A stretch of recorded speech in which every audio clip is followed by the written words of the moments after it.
दोस्तों, अगर आप लोग मुस्लिम इतिहास की थोड़ी बहुत भी समझ रखते हैं तो आप यह बात अच्छी तरह से जानते होंगे कि हज़रत मोहम्मद सल्लल्लाहु अलैहि वसल्लम जब हमारी दुनिया से ज़ाहिरी तौर पर रुखसत हो गए थे तो उनके बाद मुसलमानों को उनके खलीफा यानी एक ऐसे इंसान की ज़रूरत थी जो उनकी जगह पर पूरी मुस्लिम दुनिया को लीड कर सके, यानी पूरी मुस्लिम दुनिया के सिस्टम को चला सके। और ऐसी बड़ी पोजीशन पर एक इंसान को बैठाने के लिए मुसलमानों ने अपने आपसी मशवरे के बाद पैगंबर हज़रत मोहम्मद सल्लल्लाहु अलैहि वसल्लम के ही एक करीबी साथी, जो कि रिश्ते में आपके ससुर भी लगा करते हैं, यानी हज़रत अबू बकर सिद्दीक रज़ी अल्लाह अन्हु को चुन लिया था। और इस तरह से यह मुसलमानों के सबसे पहले खलीफा बने थे और यही पूरी मुस्लिम दुनिया को कंट्रोल करते थे। इनके बाद हज़रत उमर रज़ी अल्लाह अन्हु को, और उनके बाद हज़रत उस्मान रज़ी अल्लाह अन्हु को, और उनके बाद हज़रत अली रज़ी अल्लाह अन्हु को चुना गया था। हज़रत अली के बाद हज़रत हसन रज़ी अल्लाह अन्हु भी लगभग 6 महीने लगातार खिलाफत के तख्त पर बैठे रहे, मगर उनके बाद खिलाफत का यह सिलसिला पूरी तरह से ख़त्म हो गया था, यानी खिलाफत सिर्फ 30 साल तक ही रही थी। उसके बाद शुरुआत हुई सल्तनतों के दौर की, यानी फिर मुस्लिम सल्तनतों ने जन्म लेना शुरू कर दिया था। और मुस्लिम इतिहास की सबसे पहली सल्तनत का नाम था सल्तनत बनु उमैया, और उसके पहले हुक्मरान थे यानी बादशाह, उनका नाम था हज़रत अमीर मुआविया। और यजीद के जिसके इशारे पर आखिरी पैगंबर हज़रत मोहम्मद सल्लल्लाहु अलैहि वसल्लम के नवासे हज़रत इमाम हुसैन को करबला के मैदान में शहीद किया गया था, वो भी इसी सल्तनत का दूसरा हुक्मरान था। आपको बताते चलें कि वैसे तो मुस्लिम इतिहास बहुत सारी छोटी बड़ी सल्तनतों से भरा पड़ा है, मगर फिर भी जो पूरे मुस्लिम इतिहास की 3 सबसे ताकतवर और सबसे मशहूर सल्तनतें मानी जाती हैं, उनके नाम हैं सल्तनत बनु उमैया, सल्तनत अब्बासिया और सल्तनत उस्मानिया, जिसको हम में से लगभग सभी लोग जानते हैं। यजीद के इस दुनिया से चले जाने के बाद भी उसकी सल्तनत यानी बनु उमैया में वक्त वक्त पर ऐसे बहुत सारे हुक्मरान पैदा होते रहे कि जिन्होंने यजीद के ही नक्श कदम पर चलकर अहले बैत यानी हज़रत मोहम्मद सल्लल्लाहु अलैहि वसल्लम की नस्लों पर बहुत जुल्म किया था, और उनके साथ ऐसे ऐसे जुल्म किए थे कि जिसकी वजह से उनको इस दुनिया में ज़िंदगी गुजारना भी बड़ा मुश्किल था। लेकिन दोस्तों, कभी ना कभी जुल्म अपनी हद को पहुंच ही जाता है, और ऐसा ही बिल्कुल बनु उमैया के साथ हुआ, क्योंकि जाहिर है पूरी दुनिया एक लंबे वक्त से अहले बैत पर बनु उमैया की तरफ से किए जाने वाले जुल्म सितम को देख रही थी, मगर सिर्फ और सिर्फ एक चिंगारी का इंतज़ार कर रही थी कि जिसके साथ वो मिलकर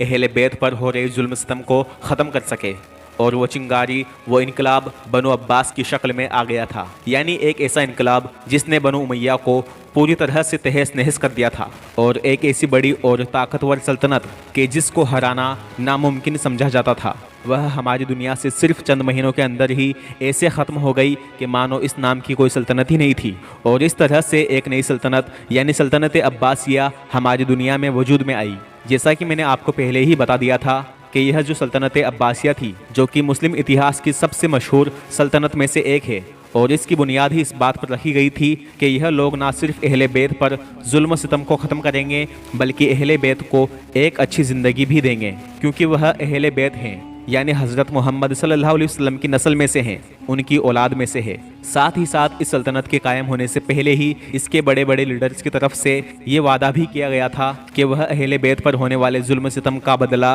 बनु उमैया से लेंगे, और इन्हीं वादों की वजह से दुनिया में रहने वाले मुसलमानों ने इन लोगों का साथ दिया, बावजूद इसके कि वह जानते थे कि अगर वह नाकाम हो गए तो बनु उमैया के लिए यह बगावत मानी जाएगी और एक बागी की हैसियत से उन सभी लोगों को कत्ल कर दिया जाएगा। मगर दोस्तों, यह मिशन कामयाब हुआ, बनु उमैया का तख्ता पलट हुआ और उसकी जगह सल्तनत अब्बासिया ने हुकूमत करना शुरू कर दी। और वादे के मुताबिक सल्तनत अब्बासिया ने काफ़ी हद तक अहले बैत को वो सब कुछ देने की कोशिश की जो उनको मिलना चाहिए था। मगर दोस्तों, आपको यह जानकर हैरानी होगी और शायद ज़ोर का झटका लगेगा कि जिस सल्तनत अब्बासिया की बुनियाद ही इस बात पर रखी गई थी कि वो अहले बैत की हिफाजत करेगी, उसी सल्तनत अब्बासिया में आगे जाकर एक ऐसा बादशाह पैदा हुआ जिसने खुद ही अहले बैत पर जुल्म करना शुरू कर दिया था। बल्कि सबसे ज़्यादा हैरानी वाली बात तो ये है कि इसकी तरफ से किया जाने वाला जुल्म कोई हल्का फुल्का नहीं था, बल्कि इतना ज़्यादा खतरनाक था, इतना ज़्यादा खतरनाक था कि उस दौर के लोगों को यह महसूस होने लगा था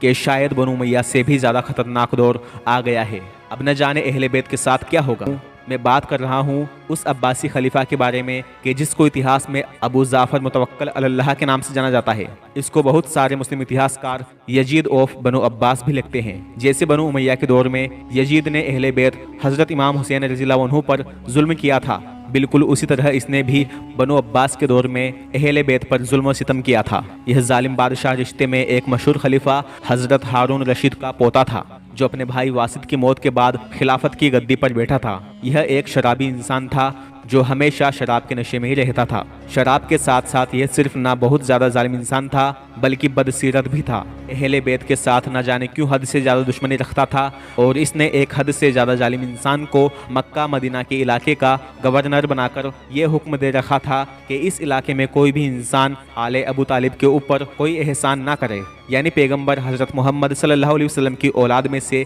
जितने भी लोग हैं उनकी कोई भी मदद ना करे। अगर कोई भी इंसान ऐसा करने की कोशिश करेगा तो ऐसी सज़ा दी जाएगी जिसके बाद कोई भी ऐसा करने के बारे में सोचेगा भी नहीं। इस डर की वजह से लोगों ने अहले बैत से दूर रहना शुरू कर दिया। महाशी बाइकआउट की वजह से अहले बैत के हालात भी ख़राब हो चुके थे, क्योंकि जाहिर है हद से ज़्यादा जुल्म सितम की वजह से अब वो लोग भी अंदर से टूटना शुरू हो गए थे। उनकी औरतों के कपड़े धीरे धीरे पुराने होते होते बोसीदा होकर तार तार हो गए थे और अब वो चादर की मदद से नमाज अदा किया करती थी। और अहले बैत के मर्दों का हाल भी बहुत ख़राब हो चुका था। उनके कपड़ों पर बेशुमार पैबंद नजर आया करते थे। अहले बैत से यह बादशाह इतनी नफरत किया करता था कि इस बात का अंदाज़ा आप लोग इस बात से लगा सकते हैं कि जब भी ये अहले बैत की कोई बड़ी शख्सियत को याद करता था, अब वो बड़ी शख्सियत चाहे उस दौर में ज़िंदा हो या फिर इस दुनिया से रुखसत हो चुकी हो, ये जालिम बादशाह उसको हमेशा बुराई के साथ याद करता था और नाम लेते वक्त अलग अलग तरह से उनको लानत भेजता था। इसने अपनी सारी हदों को पार करते हुए अपने दौर में नवासाए रसूल यानी हज़रत इमाम हुसैन रज़ियल्लाहु अन्हु की कब्र को भी पूरी तरह से ख़त्म करने की कोशिश की और एक के बाद एक लगातार 17 बार इसने इमाम हुसैन की कब्र को शहीद और मसवार करवाया। ये जब भी हज़रत इमाम हुसैन की कब्र को ख़त्म किया करता था तो लोग एक बार फिर से मिट्टी की मदद से जाकर उस कब्र को दोबारा तैयार कर दिया करते थे। यहाँ तक कि अब उसने हज़रत इमाम हुसैन की कब्र पर हल चलवा दिया था और उसके बाद वहाँ से पानी भी गुजरवा दिया, मगर लोग फिर भी ना माने और एक बार फिर से इमाम हुसैन की कब्र पर हाजिरी देने पहुँच गए। इसीलिए अब उसने परेशान होकर यह ऑर्डर जारी किया कि अब से जो भी हज़रत इमाम हुसैन की कब्र पर जाएगा उसके हाथों को काट दिया जाएगा। इस खलीफा ने अपनी पूरी सल्तनत में ये ऐलान करवा दिया था कि मुस्लिम इतिहास में अभी तक सिर्फ 3 ही खलीफा हुए हैं, एक हज़रत अबू बकर सिद्दीक, दूसरे हज़रत उमर और तीसरा मैं खुद, यानी बाकी के किसी भी इंसान को यह खलीफा या कुछ और नहीं मानता था। और इसी वजह से दोस्तों इसकी सल्तनत का ज़्यादातर दौर मुसीबत और कुदरती आफतों की चपेट में रहा।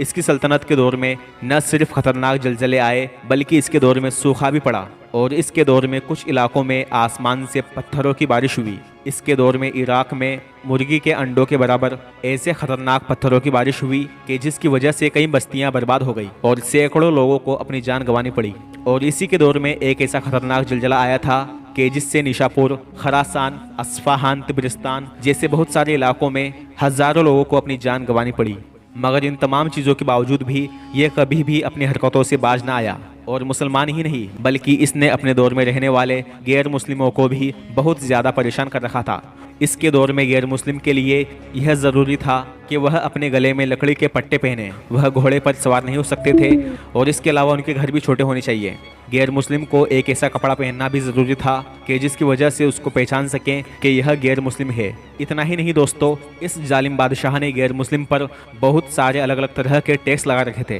कि जिसकी वजह से वो लोग बहुत ज़्यादा परेशान रहा करते थे। दोस्तों वैसे तो इस जालिम बादशाह के हरम में लगभग 4000 के करीब कनीज़ें मौजूद थी, मगर जिस कनीज से ये सबसे ज़्यादा मोहब्बत करता था वो दरअसल एक हबशा औरत यानी एक काली औरत थी और उसकी ही मोहब्बत का नतीजा था कि यह जालिम बादशाह अपने बाद उसके ही बेटे को अपना अगला खलीफा यानी अगला सल्तनत का सरदार भी बनाना चाहता था। मगर जब इस बात की खबर इसके दूसरे बेटे जिसका नाम अल-मुंतज़िर था और जो कानूनी तौर पर इसका अगला वारिस था यानी अगला खलीफा बनने वाला था, उसको जब ये बात पता चली तो उसके और उसके बाप के बीच अनबन शुरू हो गई और नतीजा ये हुआ कि एक दिन भरे दरबार में सब लोगों के सामने ही इस जालिम बादशाह ने अपने बेटे अल-मुंतज़िर को न सिर्फ गालियां दी बल्कि उसको जलील करते हुए दरबार से ही निकाल दिया। यह उसके बेटे के लिए बहुत बेइज्जती वाली बात थी। इसीलिए उसने अपने बाप से इंतकाम लेने का फैसला किया। और जब यह जालिम बादशाह रात का खाना खाने के बाद